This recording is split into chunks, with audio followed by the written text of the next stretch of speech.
Bien, bueno, pues el día de hoy vamos a tener la plática de el qué y el cómo de la conciencia perceptual, que amablemente nos la va a impartir el doctor Javier Sánchez López. El doctor Javier Sánchez López es egresado de la licenciatura en psicología de la región Jalapa de la Universidad Veracruzana. Después él hizo una maestría en psicología aplicada al área de deporte en la Universidad Autónoma de Yucatán y llevó a cabo estudios de doctorado en el doctorado en psicología, especialmente en el área de neurociencias de la conducta en la UNAM. Actualmente él es académico investigador del Centro de Investigación de Ciencias Cognitivas de la Universidad Autónoma del Estado de Morelos. Es responsable del Laboratorio de Psicología Cognitiva en este instituto. Y bueno, dentro de sus líneas de investigación está la psicología y neurociencias cognitivas. Él estudia también el envejecimiento cognitivo y factores protectores, plasticidad cognitiva y neuronal en actividad física y deporte, y las bases neuronales de la conciencia, percepción y la atención, que es el tema que hoy vamos a trabajar, bueno, que él amablemente nos va a presentar. El doctor pues tiene amplia experiencia en el estudio de la actividad neuronal mediante técnicas electroencefalográficas y de neuroimagen. Él estuvo trabajando realizó una estancia postdoctoral en la Universidad de Verona en Italia, donde estuvo participando en un proyecto financiado eh, el European Research Council, y precisamente estuvo trabajando con pacientes con lesión cerebral que como consecuencia tenían desórdenes vinculados a la conciencia perceptual. Entonces, bueno, él tiene mucho conocimiento y experiencia sobre el tema de la conciencia, así que, bueno, qué mejor que darle la palabra para que comencemos con la sesión. Muchísimas gracias, doctor, por haber aceptado esta invitación y, bueno, pues bienvenido usted, bienvenidos también todos nuestros asistentes. Muchas gracias por la invitación y por la presentación. Y bueno, ahora procedo, si me dejas compartir. Listo. Ok, listo. Con esto. Ok, quiero suponer que ya ven la presentación. Muy bien. Pues bueno, como bien dijo la doctora Vicenta, pues hoy les voy a hablar de conciencia. Les voy a hablar de dos aspectos que hemos estado trabajando durante los últimos años con el grupo de investigación en Verona, con este proyecto que precisamente el proyecto se llamaba Conciencia Perceptual. Y trabajábamos particularmente con pacientes. No les voy a presentar casos de pacientes aquí, quisiera hacer un recorrido más general sobre lo que es la conciencia y algunos puntos importantes en relación a la conciencia. Y particularmente, porque ya empezar a hablar de los pacientes, es que quisiera decir que nosotros ya tenemos un conocimiento del qué y el cómo. Entonces quisiera empezar precisamente qué es la conciencia y cómo estamos entendiendo la conciencia. En el caso particular del interés nuestro, este fenómeno que denominamos conciencia perceptual y que voy a tratar de explicar en las siguientes diapositivas y durante lo que dure la presentación. Y bueno, para iniciar, quisiera partir ya de un problema grande que tenemos en la conciencia, como un problema que es un poco generalizado en otros muchos campos de la psicología y que tiene que ver con el uso de ciertos constructos que no están unificados, como nos sucede en el caso de la atención, nos puede suceder en el caso de la memoria, en el caso de las funciones ejecutivas, pues lo mismo sucede en el caso de la conciencia. La conciencia es un constructo diversificado, es un constructo que a lo largo de los años ha costado unificar y todavía cuesta unificar el constructo. Y el uso del constructo tiene muchos años antes de nuestra era. Ya se estaban utilizando formas parecidas a este constructo de conciencia. Y particularmente la forma en la que abordamos la conciencia actualmente en la psicología fue una herencia que tenemos de las discusiones filosóficas acerca de la conciencia. Y bueno, ¿qué es lo que entendemos por conciencia? Depende de dónde se encuentren ustedes, en qué contexto se encuentren, en qué situación social se encuentren, van a tener una concepción de la conciencia probablemente diferente, porque hay muchas formas de entenderla. Ahorita vamos a tratar de encontrar un punto común a todas estas formas. Pero bueno, aquí les traigo algunas imágenes de lo que tal vez podemos entender por conciencia. Por conciencia, muchas veces entendemos esta capacidad que tenemos nosotros de saber lo que es bueno y lo que es malo. Es decir, los aspectos que tienen que ver con juicios morales, ¿no? Y cuando nosotros hacemos algo malo, nos quedamos con esta idea, esta carga de conciencia, ¿no? Tenemos una carga de conciencia porque nos hemos dado cuenta que hemos transgredido un valor, un principio social, un principio moral, etcétera, ¿no? Y tenemos nuestra conciencia limpia cuando o no tenemos buena memoria, y que allí es una de las cosas que, por la que podemos tener la conciencia limpia, o cuando hemos hecho cosas buenas, hemos ayudado al prójimo, etcétera, ¿no? Esta es una forma de entender la conciencia. Y de hecho es un uso que se le da a la conciencia y forma también una parte de estudio, sobre todo el campo de la axiología y de algunos fenómenos de carácter de cognición social también, ¿no? Pero ¿qué otras formas de entender la conciencia tenemos? Soy consciente de mí mismo, o sea, soy consciente de quién soy y la mejor forma de expresarlo es cuando, o de interpretarlo, de imaginarlo, es cuando yo me veo al espejo. ¿Okay? Cuando yo me veo a un espejo puedo reconocerme a mí mismo y me puedo reconocer como un individuo, que su naturaleza de individuo es independiente de otros objetos que se encuentran en el entorno, ¿no? Y de otros individuos o de otras formas o fenómenos que se encuentran en el entorno. Soy unitario y tengo una serie de características que yo puedo identificar y que hacen que yo me identifique como yo, Javier. Y en el caso de ustedes se identificarán como Jimena, como Paola, como Omar, como Luis, etc. ¿Okay? Este fenómeno se denomina autoconciencia. ¿Okay? Y es la capacidad de darnos cuenta de nuestra presencia en este mundo. ¿Okay? Y es otra forma de interpretarlo. ¿Okay? No sé si alguna vez a ustedes se habían cuestionado precisamente este hecho de su propia existencia. Esto en algunas personas causa un poco de ansiedad. Espero no haber causado ansiedad en algunos de ustedes al darse cuenta que ustedes tienen una existencia individual que es independiente de otras entidades, pero yo quiero pensar que ya hace muchos se habían dado cuenta de esto. ¿Okay? Que precisamente aquí tenemos a la mujer en el espejo, ¿no? Otra de las formas de entender la conciencia es cuando, y seguramente a muchos de ustedes les ha pasado, que, no sé, su mamá, su papá, alguna persona mayor a ustedes les ha dicho, bueno, ustedes son unos muchachos inconscientes, ¿no? ¿Qué estaban pensando cuando hicieron eso, no? Pues esta es otra de las características y tiene que ver con darse cuenta de, en este caso, de los peligros o del impacto que una acción o un comportamiento puede tener sobre nuestra persona o sobre otras personas. Y este yo creo que es clásico, o sea, es que eres un inconsciente, es que no piensas en tu madre que estaba preocupada por ti o en tu padre que estaba preocupado, ¿no? No sé si los profesores lo dicen, yo creo que ya los profesores no lo dicen, son unos inconscientes, no entregaron la tarea a tiempo y ahora van a reprobar el curso, etcétera, ¿no? Esperemos que no sea el caso de ninguno de ustedes. Pero esa es otra forma de entender la conciencia, es darse cuenta de los efectos que nuestros comportamientos u otros fenómenos van a tener sobre nosotros mismos o sobre otros individuos. ¿Okay?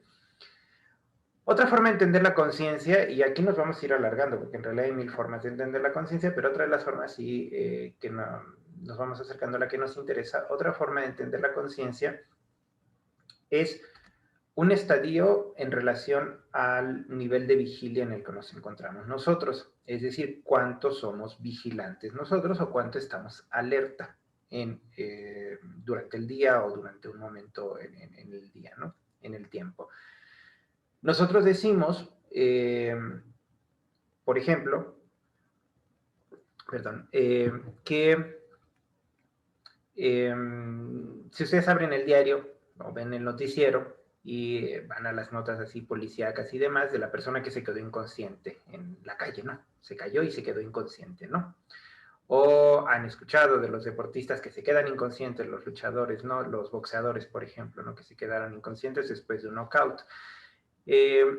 Precisamente, esta es otra forma de entender la conciencia, es el estado de vigilia que tenemos. Cuando la persona se queda inconsciente es que pierde esta capacidad de interactuar con el entorno.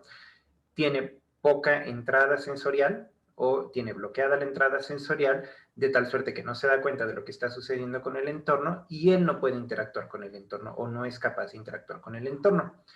¿Cuándo sucede esto? Pues sucede cuando una persona se queda inconsciente por alguna cuestión médica o de salud, puede ser porque se encuentra en coma o puede ser porque estemos dormidos, ¿ok? Porque estemos muy cansados y nos estemos quedando dormidos. Puede ser la vigilia en la que estamos muy alerta o podemos encontrarnos en un estado alterado de la conciencia que se llama, o son estados alterados del alertamiento también por el consumo de alguna sustancia, ¿no? De alcohol, de drogas legales e ilegales, etcétera, ¿no? Y estas son también formas de entender la conciencia, ¿okay? A partir de un esquema de estadios o estados de la conciencia. Y finalmente la que nos interesa a nosotros es la conciencia que yo voy a manejar ahora, que tiene que ver con la conciencia perceptual.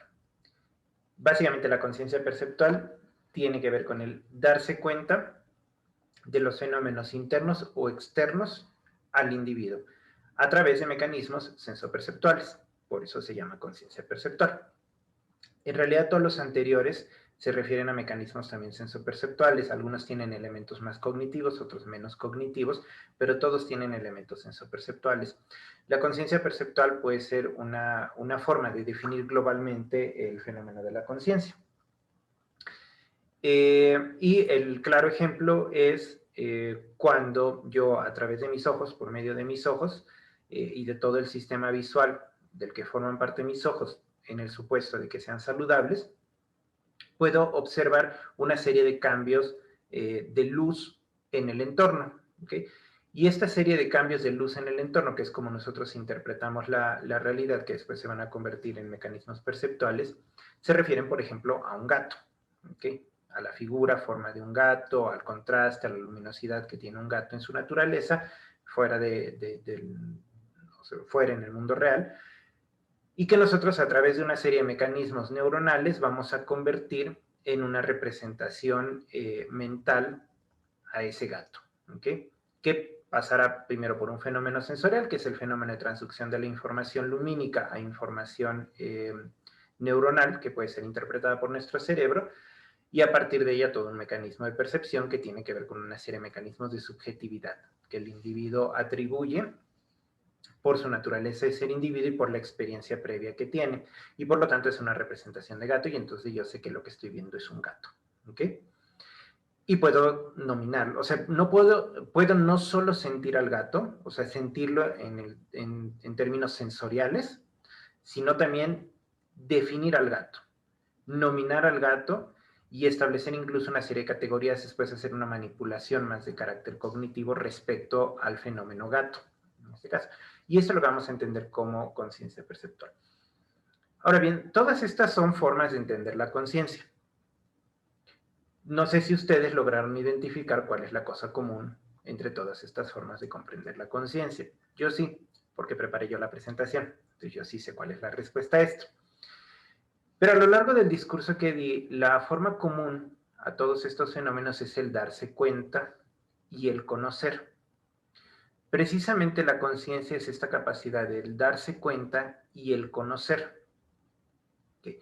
Es mucho más complejo que eso, pero es el principio del estudio de la conciencia, el darse cuenta y el conocer. En todos los ejemplos que yo les puse, tanto de lo bueno, lo malo, lo peligroso, mi existencia en el mundo, la existencia del gato, los estados de conciencia, en todos los casos tiene que ver el fenómeno con el darse cuenta y el conocer. ¿Okay? Pues bien, esto ya hace que pasemos al primer punto. Más o menos lo establecí en forma de preguntas. Y el primer punto es, ¿cómo sabemos nosotros que existe la conciencia. Antes de empezar a estudiarla como desde un punto de vista científico, desde las neurociencias, por ejemplo, desde la psicología, desde la filosofía de la mente, ¿cómo es que nosotros sabemos que existe la conciencia? Pues bueno, si nos vamos a algunas definiciones de conciencia, aquí les propongo dos. La conciencia se puede entender como una actividad mental del propio sujeto que le permite sentirse en el presente, en el mundo y en la realidad. Y este sentirse, si bien nos remite un poco al concepto de autoconciencia, también nos hace entender que el individuo se siente y siente lo que es su mundo. De tal suerte que no se refiere solo a la autoconciencia, sino a la conciencia del mundo, ¿no? Otra de las definiciones que tenemos es el estado o cualidad de ser cognoscente, o sea, de conocer, ¿no?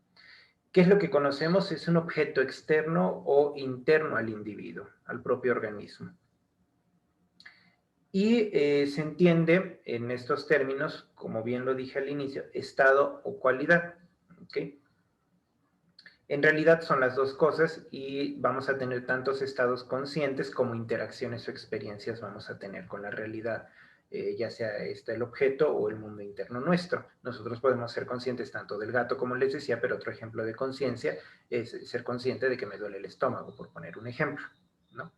Ser consciente del dolor, etcétera. Y vamos a ver algunos de esos ejemplos. Y entonces, para responder a la pregunta, ¿cómo sabemos que existe la conciencia? En realidad nosotros la sabemos por experiencia propia, o sea, lo sabemos muy de forma empírica y todos ustedes lo saben. Todos nosotros sabemos que la conciencia existe gracias al propio conocer de nuestras experiencias y sensaciones. Todos estamos experimentando algo ahora. Y todo eso que nosotros, bueno, mucho de eso que nosotros estamos experimentando, porque no todo, pero mucho de todo eso que nosotros estamos experimentando y sintiendo en este momento, somos también capaces de reportarlo. Y somos capaces de incluso dar una explicación, es decir, de interpretarlo. ¿Okay? Esto es el fenómeno de la conciencia. Y es una cosa, así como lo es la atención, la conciencia es una cosa con la que vivimos todos los días. ¿Okay? Que interactúa con muchos otros mecanismos cognitivos, muchos otros procesos cognitivos y que nosotros utilizamos a diario y que nos permite seguramente la supervivencia. Ahora, no estamos seguros si nos permite la supervivencia porque pareciera que hay otras especies, animales no humanas, que no hemos encontrado evidencia de conciencia y que de todas formas existen, ¿no? Sin embargo, la conciencia, y bueno, no podemos pensar que la conciencia solo es adjudicable a los animales humanos, ¿no? O sea, la entendemos así porque nos es más fácil estudiarla entre humanos, ¿no? Porque podemos comunicar, porque tenemos un lenguaje común y porque a partir de ese lenguaje común nosotros podemos compartir experiencias, pero no se crean que es tan sencilla la cosa. Pero bueno, la conciencia precisamente nos permite realizar muchas de las actividades que nosotros realizamos e interactuar con nosotros mismos y con el entorno, sea este físico o social. Sin embargo, sigue siendo una discusión milenaria entre filósofos y científicos de corte empírico. ¿Cómo poder medir esto? O sea, es como un poco muy difícil. O sea, yo, ¿cómo voy a medir la conciencia? O sea, la voy a medir porque el individuo me puede decir que es consciente, ¿no? Y si le digo, a ver, del 1 al 10, dime qué tan consciente eres, yo te digo, pues 10, ¿no? Pero ¿qué significa ese 10? ¿Y qué significa cuando me encuentro en diferentes escenarios donde la conciencia puede ser interpretada de diferentes maneras, ¿no? O sea, ¿qué tan consciente soy respecto a qué? O sea, respecto al gato, o respecto a lo que hice bien o a lo que hice mal, o respecto a qué no. Entonces, ¿cómo nosotros medimos este fenómeno? Y aquí todo se pone difícil, y todo es intrincado cuando nos metemos a la parte de medir, pero ustedes saben que a los psicólogos nos encanta medir. Y nosotros somos capaces de medir todo. Siempre vamos a encontrar una forma de medir, ¿no? ¿Okay? Hasta el momento creo que en la psicología no existe en la historia que alguien no haya encontrado una forma de cómo medir algo. Sin embargo, la conciencia sigue constituyendo lo que Chalmers en el 95 nominó como un problema difícil. y que de hecho él lo publica en su propio libro, El problema difícil de la conciencia, así lo denomina él como tal. Y el problema difícil de la conciencia no solo se refería a medir la conciencia, sino al fenómeno de la conciencia en sí misma, y que tiene que ver con una explicación más de corte incluso filosófico. ¿Cómo y por qué los organismos que son sintientes, o sea, que sienten, que tienen sensaciones, tienen experiencias subjetivas? Porque la conciencia se convierte en una experiencia, es en su naturaleza una experiencia subjetiva, es una experiencia fenomenológica, valga la redundancia, experiencia y fenomenológico, pero es fenomenológico todo esto, ¿ok? La gran pregunta es cómo y por qué los organismos tienen experiencias subjetivas. ¿Okay? Y esto constituye un problema, porque si esta es la pregunta, ¿cómo vamos a responder esta pregunta? Podemos tener varias aproximaciones. Sin embargo, a partir de esta pregunta, de esta propuesta que hace Chalmers, surgen dos líneas que se ponen a discutir acerca del fenómeno de la conciencia para tratar de responder a esta pregunta. Y aquí les pongo algunos ejemplos, nada más dos ejemplos, uno de los que están del lado del sí y el otro de los que están del lado del no. Los que están del lado del no proponen que la conciencia es científicamente inexplicable. Ahora vamos a ver algunas otras características de la conciencia que apoyan esta idea de por qué es científicamente inexplicable. Pero básicamente tiene que ver con el elemento de subjetividad que tiene la conciencia. Es talmente subjetiva que es inefable, a la que nosotros no podemos acceder. Yo no puedo acceder a la conciencia de la doctora Vicenta, no puedo acceder a la conciencia de Mario ni a la conciencia de Sofía, como ninguno de ustedes puede acceder a mi conciencia, sino a través de lo que yo les reporte. Pero lo que yo les voy a reportar es solo una interpretación estructurada, sintáctica y semánticamente acerca de un fenómeno que está sucediendo y que no es en su naturaleza misma la conciencia, sino es la expresión o resultado último de esa interpretación de la conciencia. Por lo tanto, Sherrington nos dice, la conciencia es científicamente inexplicable, o sea, no es una cosa que nosotros podamos medir con los recursos científicos que tenemos ahora para su medición, para la medición de otros fenómenos cognitivos, ¿no? Sin embargo, está la otra línea, que es la línea de los más positivos, los que vamos a trabajar duro para tratar de encontrar una solución y que tiene que ver precisamente más con esta línea de la psicología y las neurociencias. Mientras que la línea de la conciencia como científicamente inexplicable ha sido principalmente defendida por la postura filosófica. No todos los filósofos, porque hay filósofos que consideran que la conciencia es un fenómeno que puede ser explicado, pero no en este momento, porque no tenemos la información suficiente, necesitamos más investigación para esto. Dennett propone que el problema difícil de la conciencia, es el saber el cómo y el porqué de la conciencia, se puede resolver a partir no de considerar un problema difícil, grande, universal, único, gigante, que es muy complicado de acceder a su explicación, sino a través de la disecación en pequeños problemas, que desde esta postura se llaman los problemas fáciles. Y los problemas fáciles constituyen a elementos muy específicos de la expresión de la conciencia en la vida cotidiana. Uno de ellos es la conciencia perceptual, es decir, cómo nos damos cuenta de los objetos, en el caso, por ejemplo, visual, de respuestas visuales, cómo nos damos cuenta de los objetos y qué sucede en nuestro cerebro cuando nosotros ya nos dimos cuenta. ¿Okay? Sentimos, tenemos la experiencia, nos damos cuenta, conocemos y podemos expresar. O sea, ¿qué sucede en el lapso de sentir a poder expresar todo esto? Y entonces, si nosotros estudiamos la temporalidad y los mecanismos, en este caso mucho de lo que se ha hecho son los mecanismos neuronales que están sucediendo en este proceso, entonces habremos explicado una parte del problema general de la conciencia, pero no todo todavía. ¿Okay? Entonces, después tendremos que explicar otro pedacito y así sucesivamente, ¿no? Pero son optimistas en términos de decir vamos a ir respondiendo problemas fáciles poco a poco. Y bueno, eso es lo que hemos hecho. Yo particularmente me especialicé en conciencia visual perceptual, ¿okay? En objetos, principalmente en formas, contraste, color, etcétera, ¿no? Y es una forma del estudio. Ok, la conciencia, si nosotros quisiéramos materializarla, que de hecho ahora vamos a ver unas posturas más de corte materialista, más al final, si nosotros quisiéramos materializarla, tendríamos que definir unidades que constituyen la conciencia. Estas unidades que constituyen la conciencia se propone que son los llamados qualia, en singular sería el quale. Los qualia son los elementos básicos que constituyen la experiencia subjetiva a la que se refiere, digamos, el estadio más primitivo de la conciencia, ¿no? Más preliminar de la conciencia. Los qualia son cualidades subjetivas de la experiencia individual y que son diferenciados, o sea, tienen que ver con una característica específica que va a ser una característica subjetiva específica que va a pasar a la conciencia en el momento en el que tenga que pasar, ¿no? Ejemplo de ello es la rojez del rojo, ¿ok? Una cosa es el rojo y otra es la experiencia de la rojez, ¿ok? Que no es lo mismo. El rojo es como nosotros clasificamos en una categoría de color un fenómeno de luminosidad que está ocurriendo en el ambiente. Pero la forma en la que yo siento ese fenómeno de luminosidad que está sucediendo en el ambiente es lo que me produce una sensación diferenciada, que no me la va a producir ni el color verde ni el color amarillo. Me la va a producir solo el color rojo. Me va a producir esa sensación en particular. ¿Okay? Y esa sensación de rojez o esa sensación de doloroso antes de que yo pueda definir las características del dolor constituyen los qualia.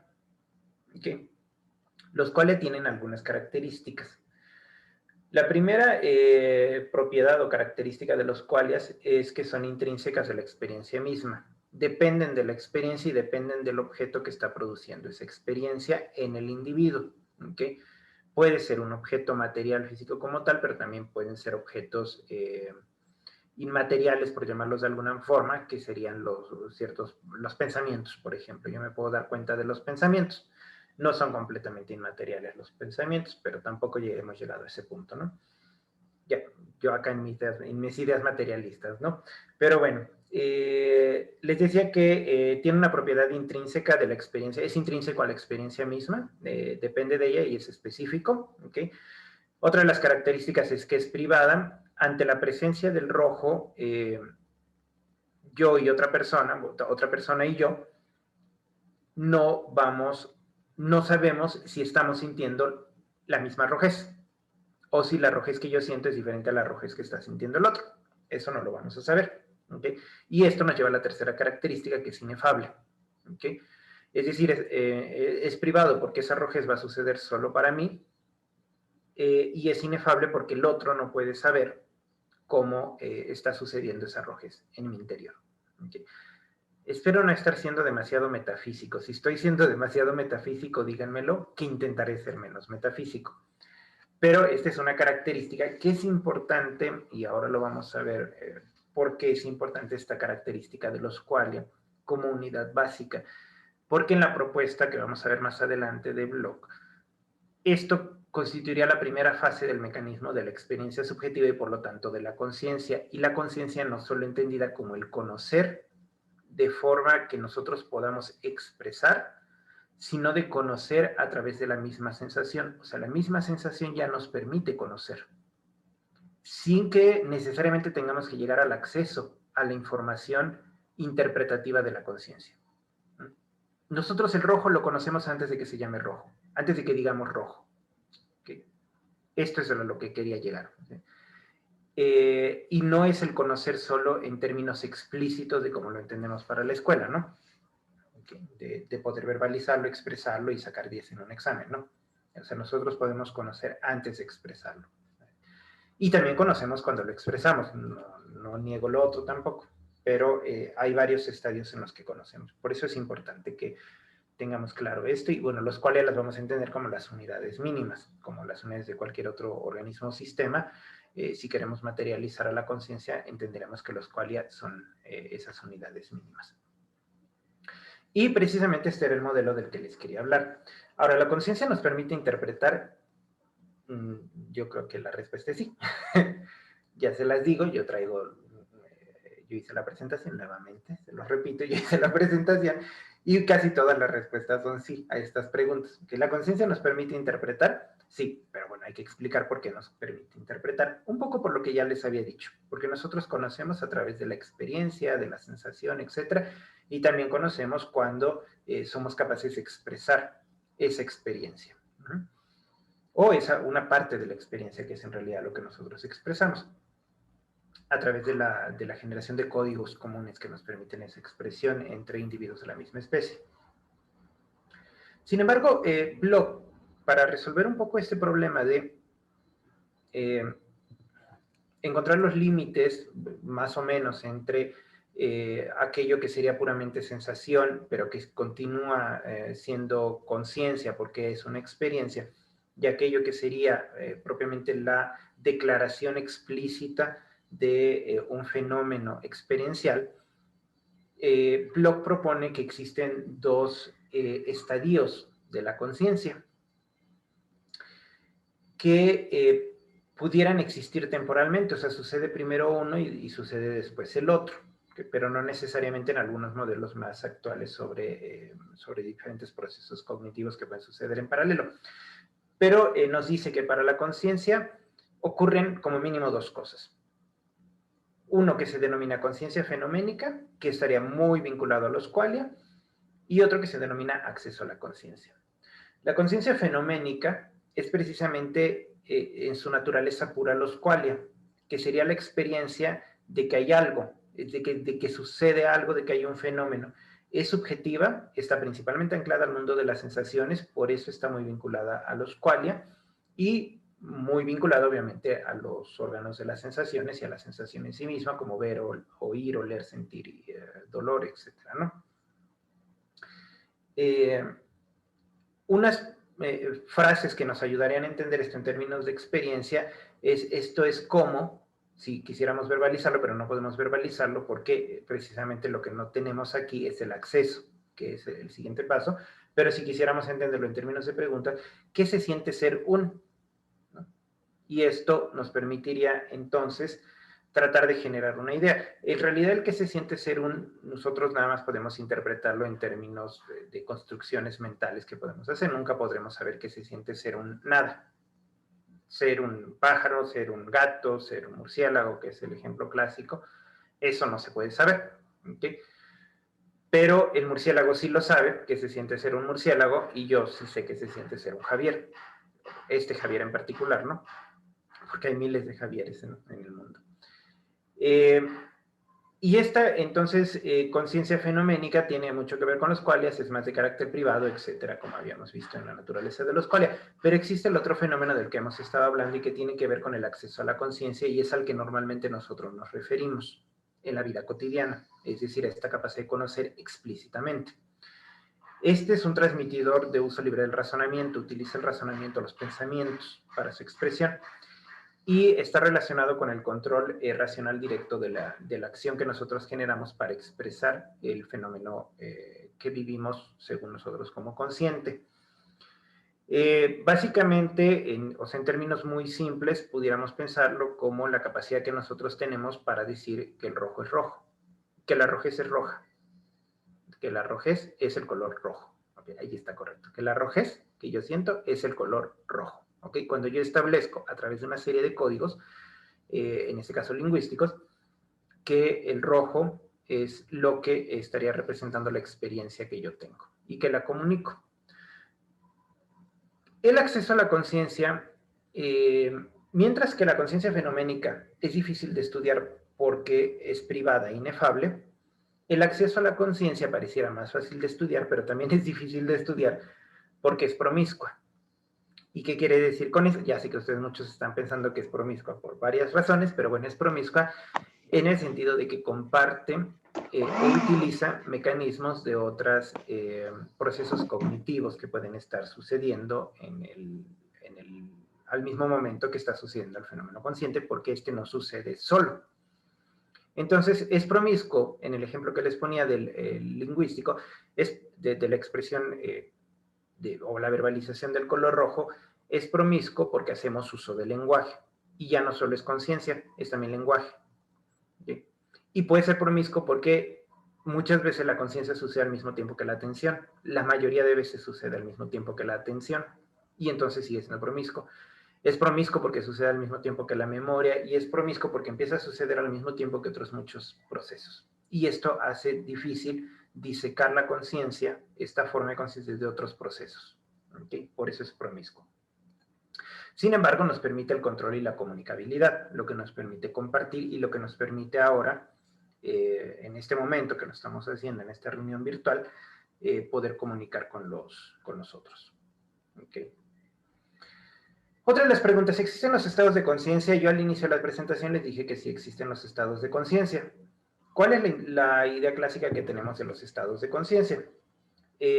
Generalmente la idea clásica que se tenía de los estados de conciencia es vamos a un estado de conciencia casi ausente, que sería el estado de coma, por ejemplo, que es un estado médico en pacientes, pasando por la anestesia general, los estadios del sueño, hasta la conciencia de estar despierto, la vigilia, ¿no? Entonces estos interpretaríamos como niveles de conciencia que hay poca conciencia a mucha conciencia, ¿ok?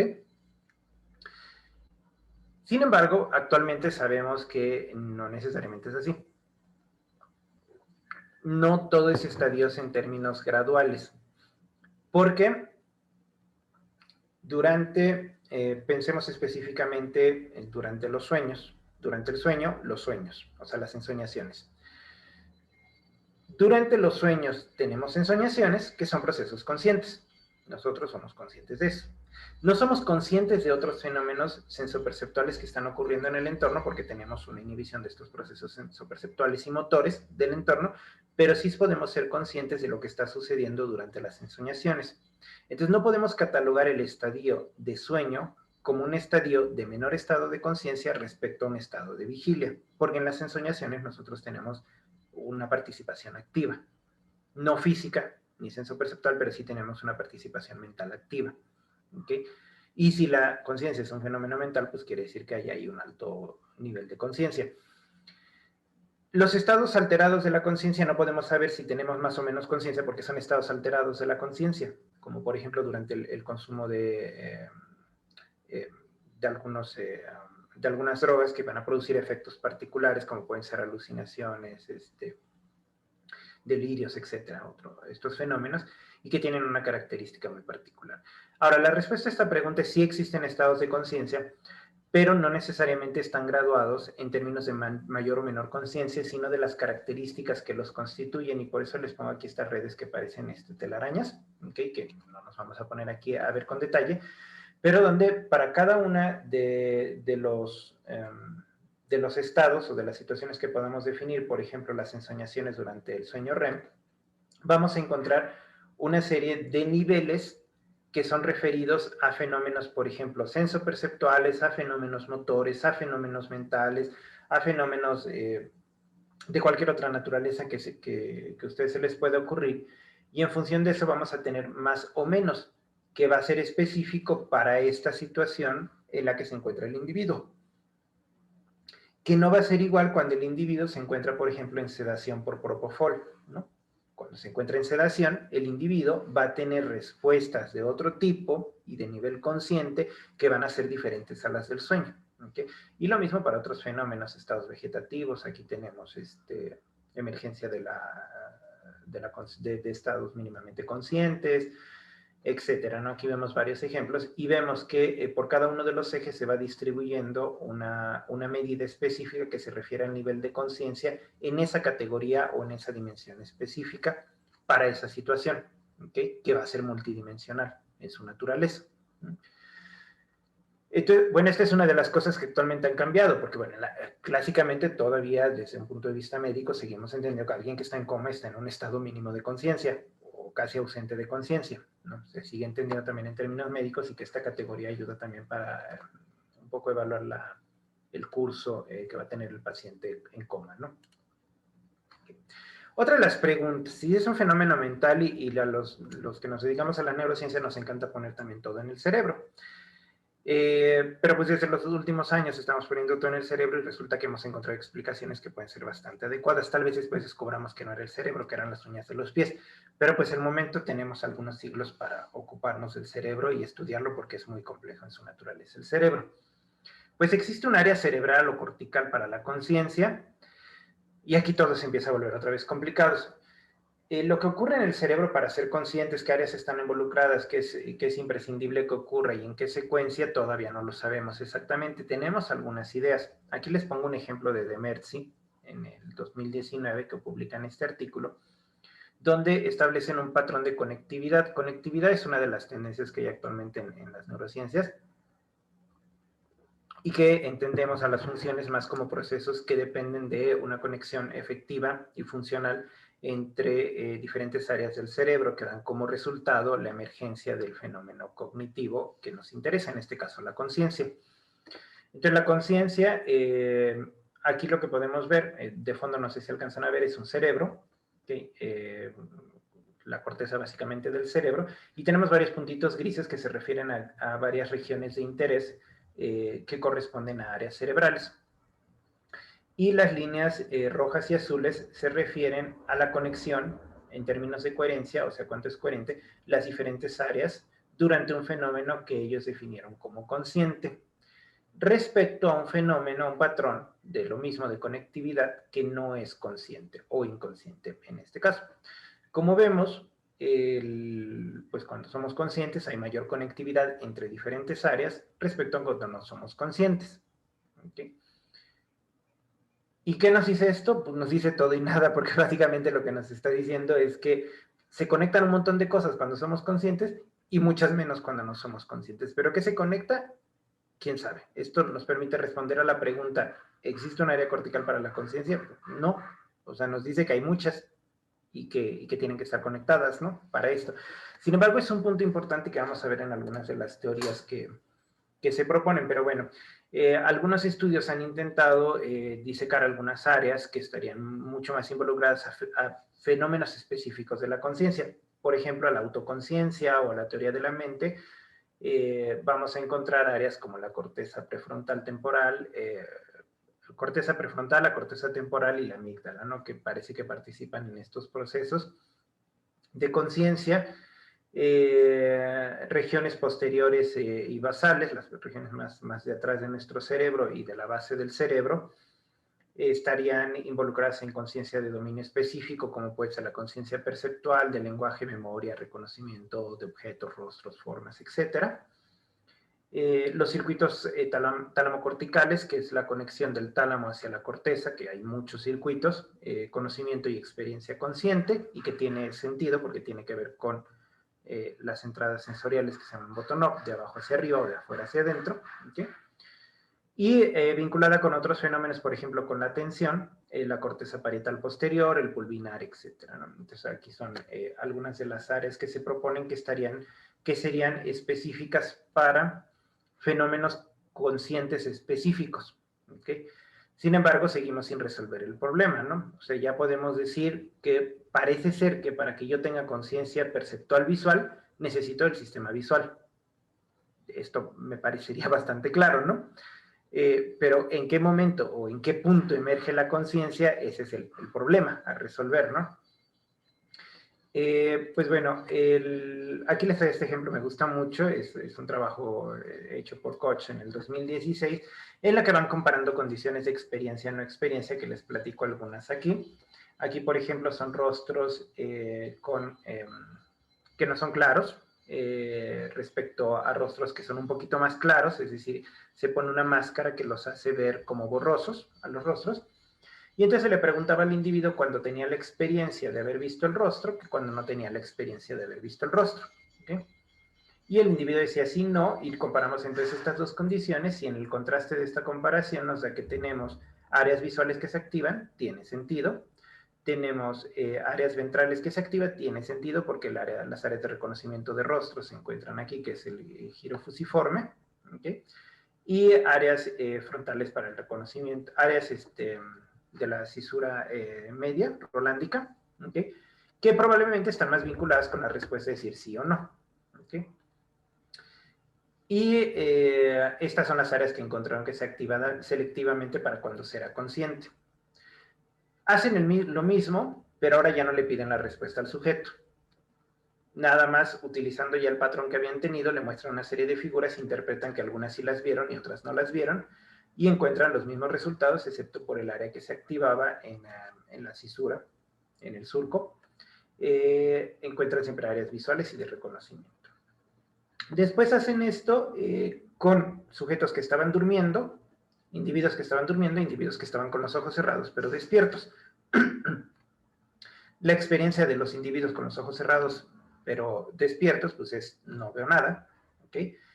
Y entonces hacen el mismo contraste y lo que encuentran que se activa son áreas frontales, parietales y temporales. ¿Okay? Y después hacen lo mismo con sujetos todos durmiendo, ¿okay? Durante ensoñaciones y sin ensoñaciones y hacen el contraste y encuentran áreas parietales, visuales y ventrales. Y entonces, si bien encontramos aquí la participación de algunas áreas, la tarea era principalmente visual, es muy interesante que encontramos que hay áreas involucradas, pero que son diferentes en función del fenómeno consciente que nosotros estamos estudiando, que si estamos viendo un rostro y damos una respuesta, reportamos, que si lo estamos viendo y no damos una respuesta, que si estamos despiertos y dormidos, que si estamos soñando o no estamos soñando, las áreas que se activan son diferentes. No nos permite unificar esto, pero precisamente estos resultados, bueno, estos resultados y otros muchos resultados, han dado como ha permitido la conformación de ciertas teorías para el estudio de la conciencia, de cómo sucedería la conciencia, o sea, cómo sucede como fenómeno, y les presento nada más tres breves aproximaciones teóricas. Una es la de espacio de trabajo neural global de Dehani y Shanzhou, del 98, revista en el 2001, ¿okay? En el que nos dice que la conciencia es la comunicación global de información en el cerebro. Y precisamente en una de las diapositivas que les presentaba, que era esta, donde hay mayor conectividad, pero este es uno de los trabajos de Dehaene, que también es autor de esta propuesta, este que tenemos aquí a la derecha. Vemos el cerebrito durante un proceso de falla de acceso a la conciencia y el cerebro con diferentes puntos conectados cuando el individuo accede a la conciencia. ¿Okay? Y a este espacio se le llama espacio de trabajo global. ¿Okay? Esto precisamente es lo que sostiene la propuesta del espacio de trabajo neural global. La conciencia surge de una red neuronal cuya razón de ser es compartir información pertinente de manera global por todo el cerebro. ¿Okay?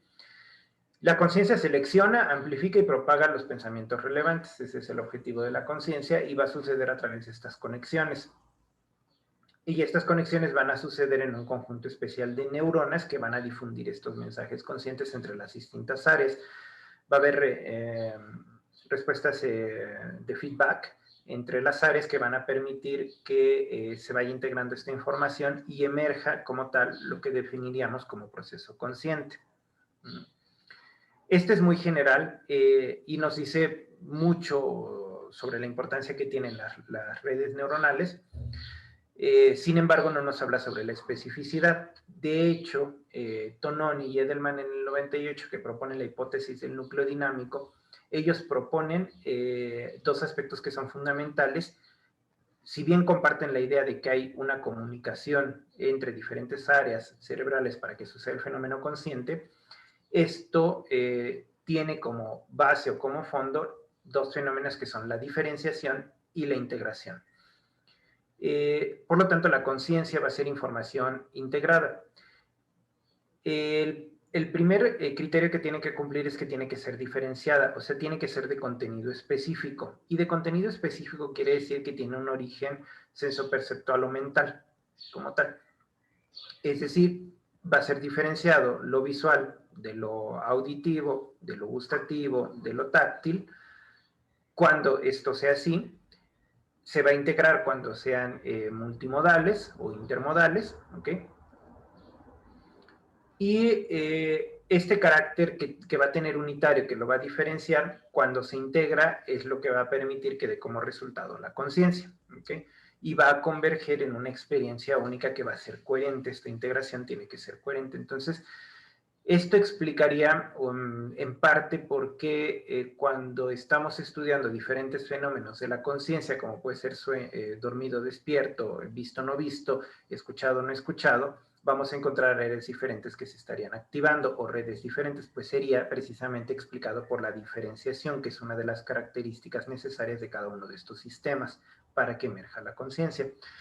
Años después, Tononi, en el 2004, digamos, trabaja un poco más sobre esta teoría y propone la teoría de la información integrada. La teoría de la información integrada es una discusión tanto filosófica como científica, empírica, de las ciencias naturales, que trata de explicar el mismo fenómeno de la conciencia, y dice que la conciencia surge de la interconexión intrínseca y medible de las redes neuronales. Entonces agrega, si fuéramos agregando cosas, aquí estaríamos agregando incluso la teoría del espacio de trabajo global neural, con los otros elementos de la teoría del núcleo dinámico, que nos permitirían entender que están ocurriendo fenómenos diferenciales integrados, pero que suceden de forma conectada entre diferentes áreas del cerebro. ¿Okay? Y bueno, la propuesta es que cuando las neuronas se conectan de manera correcta, en las circunstancias correctas, la conciencia va a emerger naturalmente para crear la sensación de experiencia, en primera instancia esta fenoménica, y en segunda instancia la experiencia de acceso a la conciencia como tal. ¿Okay? Y bueno, fue un poco tratando de explicar cómo sucede. No es tan sencilla como trato de hacerlo ahorita, o sea, tan simple. Hay muchos elementos que constituyen estas teorías que son bastante complejos y que hay que estudiar a profundidad para comprenderlos bien. Pero este es más o menos un panorama. Y ahora, para concluir, ¿cuáles son los grandes cuestionamientos que tenemos sobre la conciencia? Pues yo creo que son todos, porque de lo que platicamos ahorita ustedes van y dicen que aprendí sobre la conciencia, pues que no sabemos nada de la conciencia. Sabemos algunas cosas, sabemos que está constituida por qualia, que ha sido un acuerdo, sabemos que existe, que es un fenómeno experiencial, que nos permite conocer, etcétera, etcétera. Yo creo que eso lo han aprendido, pero quedan muchas incógnitas todavía. Algunas de las que recurrentemente se me han hecho, y que ya me adelanto estos cuestionamientos para ya decirles que no tengo la respuesta por si se les ocurría, pero si quieren también lo platicamos. ¿Es posible que el ser humano pueda reproducir conciencia en las máquinas? Desde el modelo de la información integrada es posible, porque el modelo lo lleva a un contexto materialista. Si nosotros lográramos integrar de forma adecuada todas estas redes, porque bueno, aparte de lo que dice el modelo es que la conciencia es un fenómeno material, o sea, sucede porque se están integrando. El problema es que no sabemos qué es lo que se está integrando, ¿no? Se están integrando cosas en las neuronas, ¿no? No sabemos cómo se están integrando todavía con precisión, pero en la medida en la que nosotros llegamos a comprender eso, probablemente se puedan crear sistemas conscientes artificiales.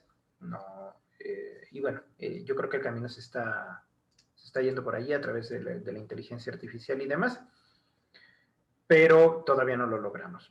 En el cine ya lo lograron, y el cine siempre nos ha predicho el futuro, como ha pasado con muchos otros avances en la ciencia. Entonces muy probablemente podamos después intercambiar el chip de conciencia entre, es que yo estoy sintiendo esto, ¿quieres saber qué siento? Mira, te paso mi chip y tú lo sientes, ¿no? ¿Okay? Ahora, ¿será posible dotar de conciencia otras formas de vida inferiores mentalmente? Animales, por ejemplo. Partir del supuesto de que los animales no tienen conciencia me parece bastante arriesgado. No lo sabemos si animales no humanos no tengan conciencia. Básicamente, la mayoría de las especies son sintientes, o sea, sienten.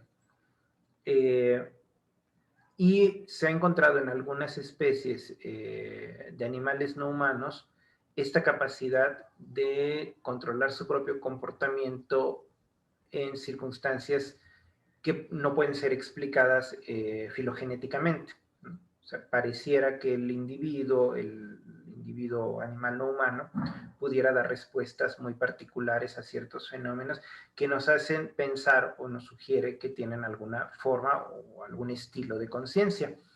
Los chimpancés y los perros, por ejemplo, se ven al espejo, entonces dices, ¿tienen conciencia de sí mismos? Puede ser, ¿no? O puede ser que no, ¿no? Pero es bastante arriesgado. Entonces, si los dotamos de conciencia, primero tendríamos que suponer que no tienen conciencia y tendríamos que tener herramientas para poder estudiarlo. ¿Y se podrían experimentar las experiencias conscientes de alguien más? Pues hasta el momento no, porque esas son privadas e inefables. Hay una serie en Netflix que si quieren ver ustedes, ahí haciendo promoción,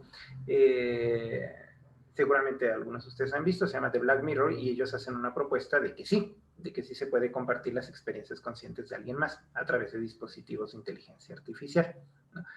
Hasta el momento no existe. no existen. Podemos compartirlas solo a través de códigos comunes, pero que no necesariamente, aunque yo te diga, te comprendo completamente lo que estás sintiendo, en realidad no. O sea, tú supones que a través de cosas parecidas que tú has experimentado, a través de un mecanismo de recuperación de la memoria, puedes tal vez ser empático con la otra persona, pero no necesariamente estás sintiendo lo mismo que está sintiendo la otra persona.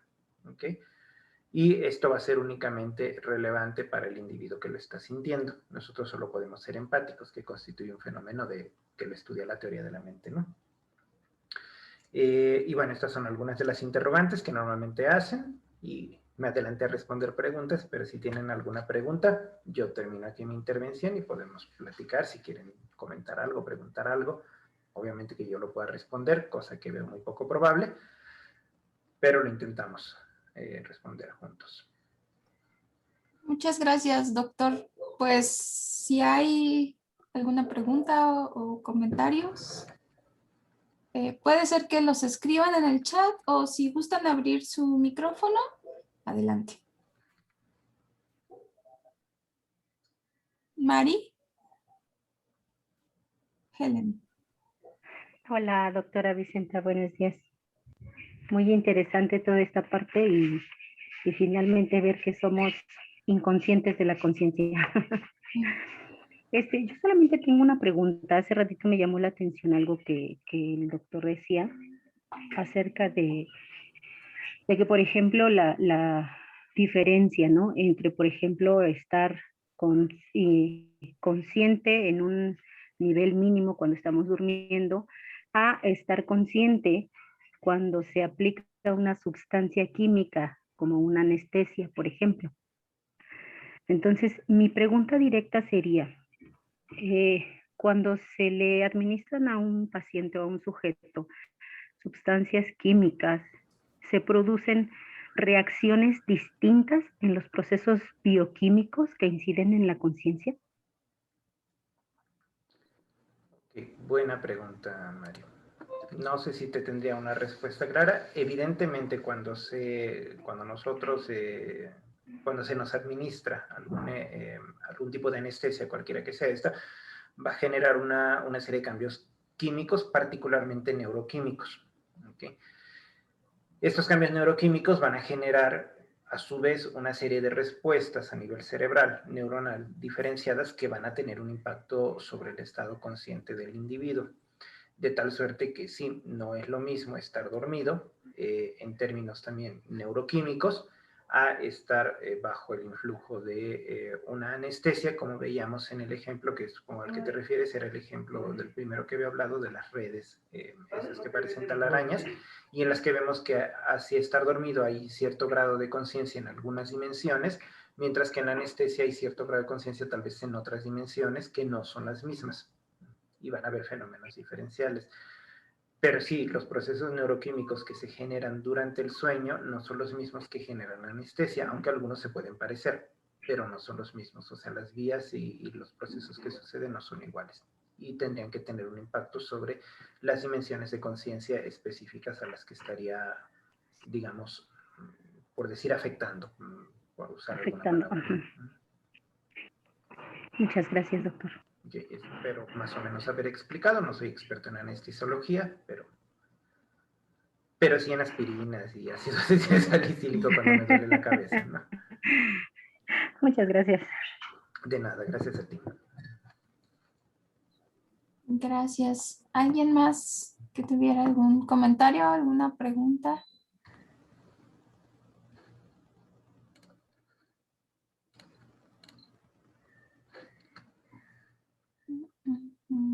Por allí, Jim. Adelante. Perdón, es que tenía apagado mi micrófono. Es que tengo doble para apagar. Buenas tardes. Yo quería preguntar, ya que se han hecho... ¿Sí me escuchan? Sí. Perdón. Siempre se ha llevado a estudios siempre de la comparación entre la mente entre mujer y hombre, las diferencias. ¿Se ha llegado a ver un estudio entre las diferencias tal vez de la conciencia entre ambos sexos? O sea, en términos de conciencia perceptual, ¿te refieres? Sí, sí, de que si puede ser que sí haya alguna variante, haya algo diferente, o si es como totalmente general. Ahora, hay algunos estudios acerca de la percepción en general entre hombres y mujeres. Te lo platico en general porque me parece que todavía no se han publicado estos resultados de una serie de artículos que he estado revisando, pero es a nivel de percepción de lo local a lo global, donde se encuentra que hay diferencias entre los elementos a los que parece prestar atención un grupo de mujeres respecto a un grupo de hombres. Pero esto se refiere a la percepción en general. Ahora, la conciencia como tal, yo no he encontrado estudios, no quiere decir que no existan, pero yo no he encontrado estudios donde hagan esta diferencia entre hombres y mujeres en términos de conciencia. Supongo que tú tendrás algunas hipótesis respecto a eso, por eso mencionas la pregunta.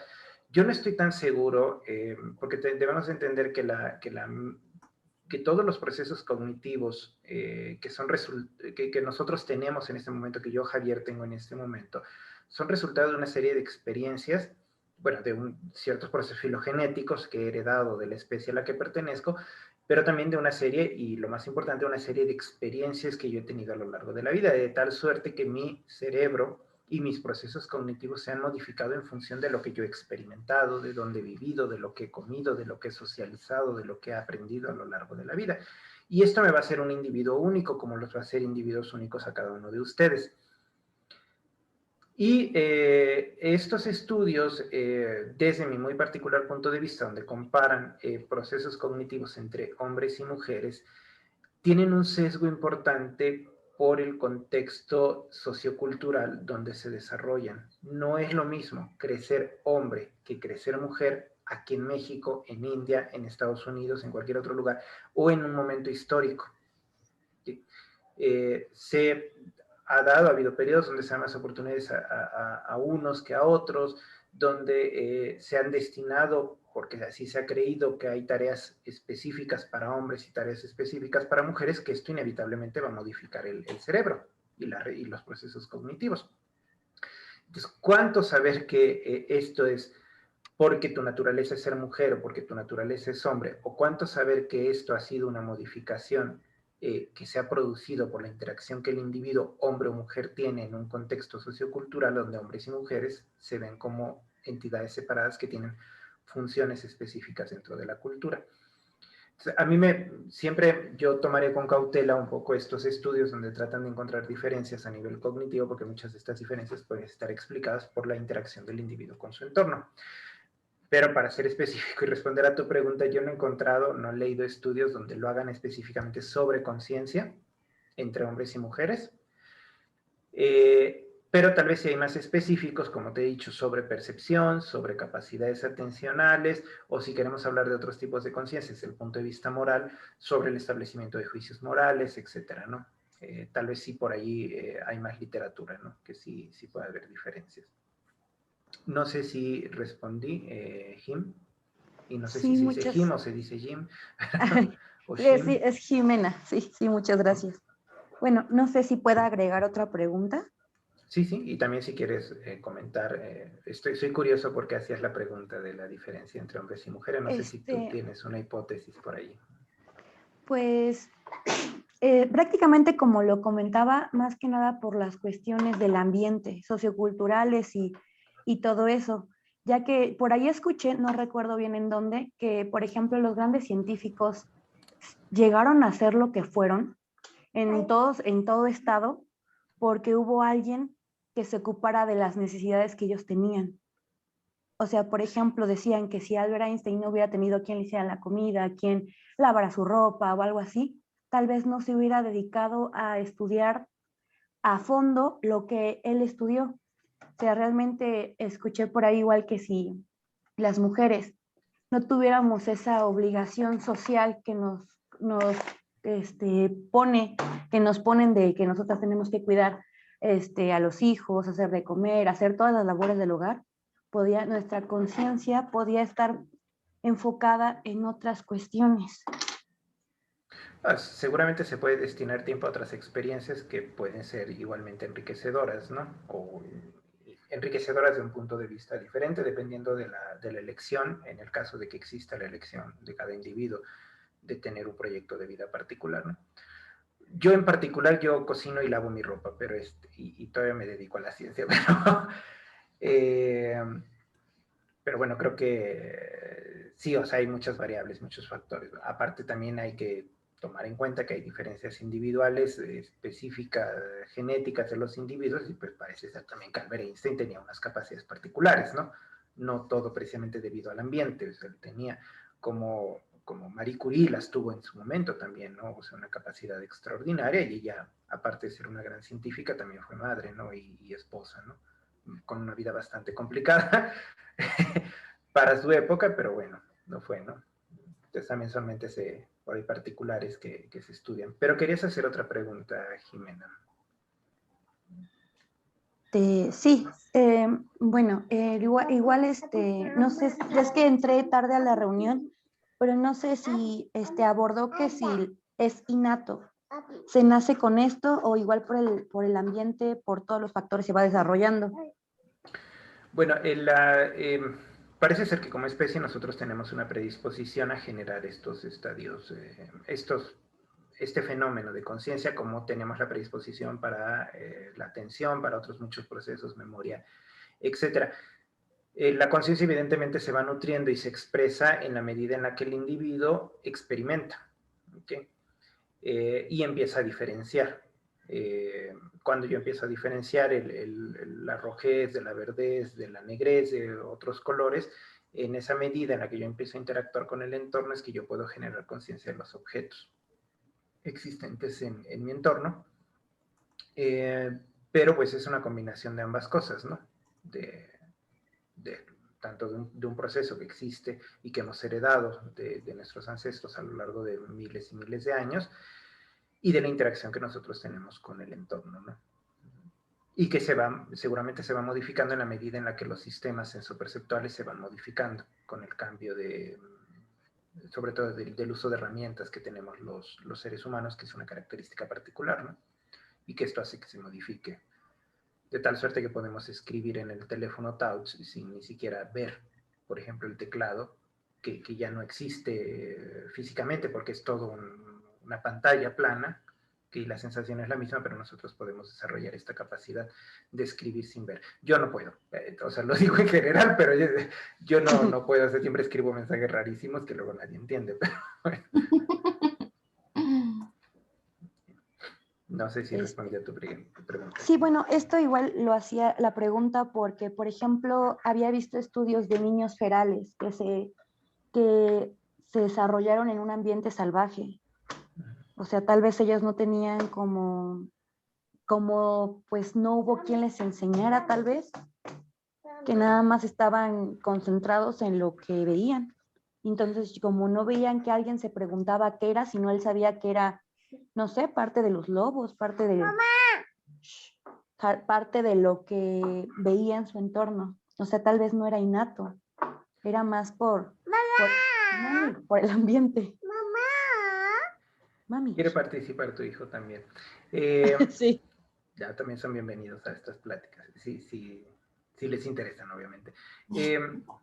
Precisamente este es el punto de otros animales no humanos, o sea, la discusión sobre otros animales no humanos.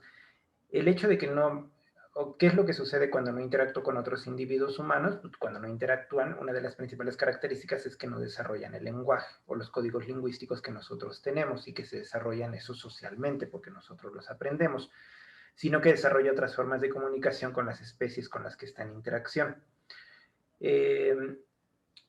Pero el que el individuo no sea capaz de expresar, como nosotros ahora lo entendemos, la conciencia del sí mismo, o de expresar que el color rojo es rojo, porque nosotros ya tenemos un código para ese color, pero que él sepa diferenciar el verde que sucede durante la primavera al verde que sucede durante el otoño, cuando se empieza a convertir todo en color café, y que entiende que hay un cambio, por ejemplo, de estación, que significa que yo tengo que buscar alimento para guardar durante el periodo invernal y que tengo que buscar un lugar donde estar protegido, etcétera. Este sería una expresión del fenómeno de conciencia también. No solo la capacidad de expresar verbalmente las cosas que hacemos, ¿no? Por eso es que la conciencia es mucho más grande y no se limita nada más a la verbalización como tal. Y por eso digo que no podemos saber si otros animales no humanos tienen conciencia, ¿no? Muchas gracias. Oh, no, de nada, gracias a ti. Julia creo que tiene una pregunta, si tenemos tiempo, ¿sí? Hola, buenas tardes. Está súper interesante el tema. A mí me gustaría saber un poquito de cómo impacta el deporte o actividades, por ejemplo, como yoga, en estos estados de conciencia. Bueno, precisamente, supongo que con deporte y con mindfulness te refieres específicamente a algunos aspectos, que puede ser la meditación en el caso del mindfulness, en las que precisamente se vende esta idea de, digo se vende, no lo digo en términos negativos, pero sí se vende esta idea de que con el mindfulness nosotros podemos llegar a una expansión de la conciencia como tal, que yo todavía no acabo de entender este concepto de cómo se expande la conciencia, ¿no? Y lo que pasa es que somos conscientes, como lo decía en esta gráfica, no en términos de estadios, sino de dimensiones diferentes del mismo fenómeno consciente. ¿Okay? Porque el mindfulness, una de las cosas que propone es que seamos conscientes de procesos más locales, más que globales. O sea, de cosas que localmente están sucediendo y que tienen que ver con la respiración, con mis pensamientos, con las sensaciones más próximas a nosotros. Evidentemente, si el individuo meditador, la persona que medita, que realiza algún tipo de yoga que sea más vinculada a las prácticas milenarias de la meditación, probablemente va a desarrollar una mayor capacidad para estas formas que ellos lo entienden como expandida, pero que en realidad serían más de carácter local. ¿Okay? De comprender mejor esto y que tiene efectos positivos porque también va a tener mejoras sobre capacidades atencionales, de memoria, etcétera, sobre otros procesos y sobre todo de autocontrol, porque el individuo empieza a ser capaz de conocer incluso los cambios dinámicos que va a tener el fenómeno consciente que yo estoy teniendo, estos mecanismos locales, ¿no? Internos al individuo. Eso en términos de si pensamos en el mindfulness. Si pensamos en el deporte, es lo mismo. Ocurre algo parecido y tiene que ver con el incremento de estas capacidades sensoperceptuales para la toma de decisiones del individuo. El individuo desarrolla una capacidad de ser consciente a elementos sensoperceptuales que otros individuos que no practican la disciplina o que no practican un deporte no son capaces de percibir. Un ejemplo muy claro es la resistencia del agua en los nadadores, por ejemplo. Cuando nosotros vamos normalmente a la piscina un fin de semana o unas vacaciones, nos metemos a la piscina y a mí me da lo mismo. Se siento más fría, más caliente el agua y eso es todo lo que yo siento. Pero pues si me da lo mismo si tiene un buen agarre o tiene un buen arrastre o no lo tiene el agua. Si tú le preguntas a un deportista de natación, a un nadador, él te puede decir si tiene un buen agarre el agua, si te puedes deslizar bien, si la sienten muy pesada, si la sienten ligera, en función de ciertas características que tienen que ver con muchas cosas, con el tipo de agua que se utilizó, con el tipo de limpiadores para el agua, con las dimensiones de la piscina y con la temperatura del agua. Cosas que nosotros no podemos percibir. Pero precisamente el deportista desarrolla estas habilidades a través de la interacción con el entorno. Lo que se va mejorando es la capacidad perceptual del individuo, es decir, se van creando más experiencias que se vuelven más específicas y más diferenciadas en la medida en la que interactúa con el entorno. Y esto le va a pasar a los deportistas por disciplina como a los expertos en cualquier otro campo, ¿no? A los músicos, por ejemplo, a los cantantes, a los artistas plásticos, ¿no? Que van a poder identificar colores mucho más específicos el artista plástico, sonidos dentro del sonido que nosotros jamás en la vida podríamos diferenciar, ¿no? Saber que algo está afinado, que no está afinado, yo todavía tiene que estar muy desafinado para que me dé cuenta que está desafinado, ¿no? Porque no soy músico. Pero sí tiene que ver precisamente con la experiencia del individuo con el entorno. Y en estos contextos, que son contextos de alto desempeño, ¿no? Como en el caso del deporte, o de formas específicas de procesos sensoperceptuales, como puede ser el mindfulness, ¿no?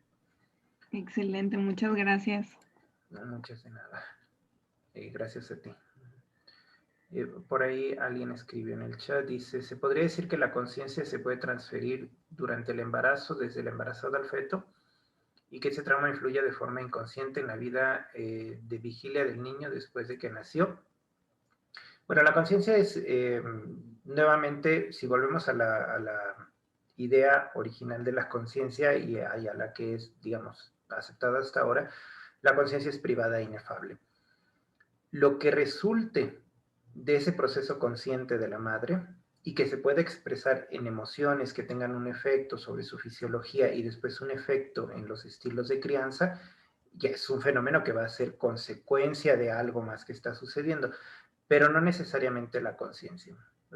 Yo creo que no es necesariamente la conciencia lo que se transmite porque esa pertenece a la madre y el niño, el feto y después el neonato van a tener y van a desarrollar sus propios mecanismos, en este caso conscientes, pero innegablemente se van a encontrar en un entorno de crianza particular, de afectos particular con la madre, de emociones particular con la madre, que va a tener efectos, porque lo sabemos, la forma en la que yo interactúo afectivamente o emocionalmente con los otros individuos va a tener efectos sobre mí, sobre todo si son significativos, ¿no? O sea, sobre todo si constituyen quién me va a criar, quién me va a cuidar, ¿no?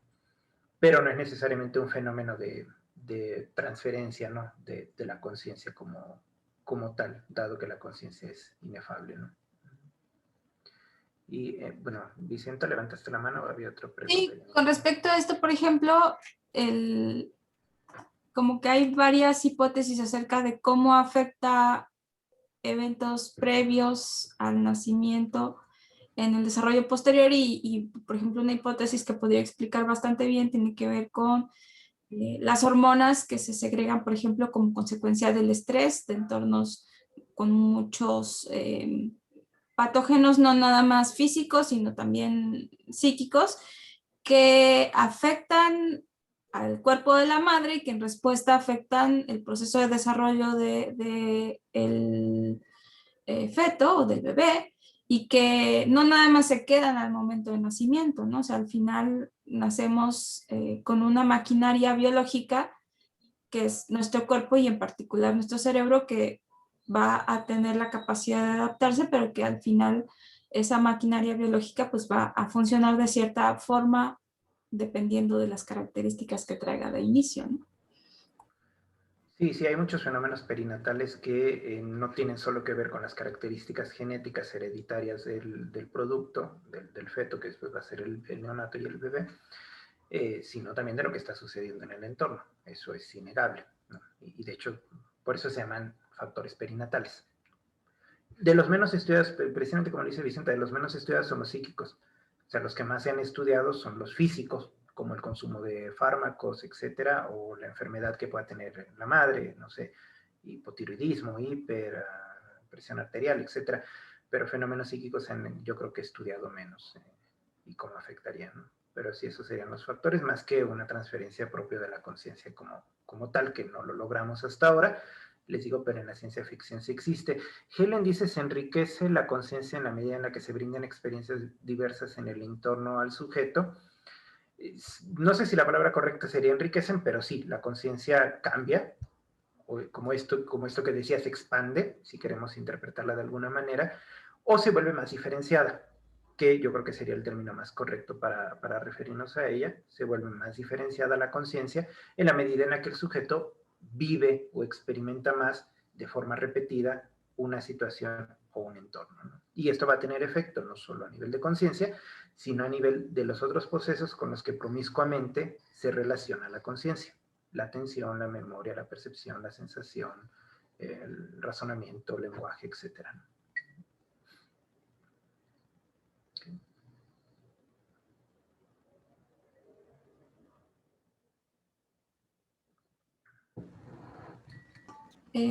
Pues muchas gracias, doctor, por todo su tiempo, todo lo que nos transmite.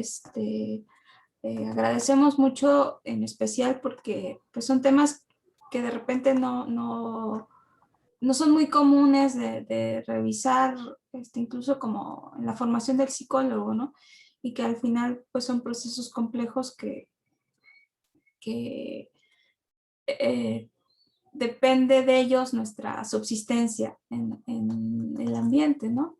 Entonces, bueno, hacer conciencia de la conciencia es un proceso importante. Pues muchas gracias, doctor, por su plática. También muchas gracias a todos los asistentes. Y pues, por aquí andamos. Muchas gracias a ustedes y pues aquí estamos cuando quieran contactarme y demás. Y pues nada, les deseo que tengan una bonita tarde. De martes, ya casi estamos terminando el semestre, supongo que ustedes también. Ya falta menos. Entonces vamos con todo. Sean conscientes de que ya termine. Vamos con toda nuestra conciencia a terminar adecuadamente esto. Muchas gracias y que tengan buena tarde. Gracias. Muchas gracias. Muchas gracias, hasta luego. Gracias, hasta luego.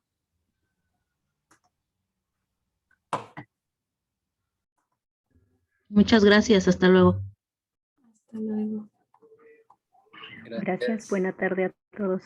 Buenas tardes.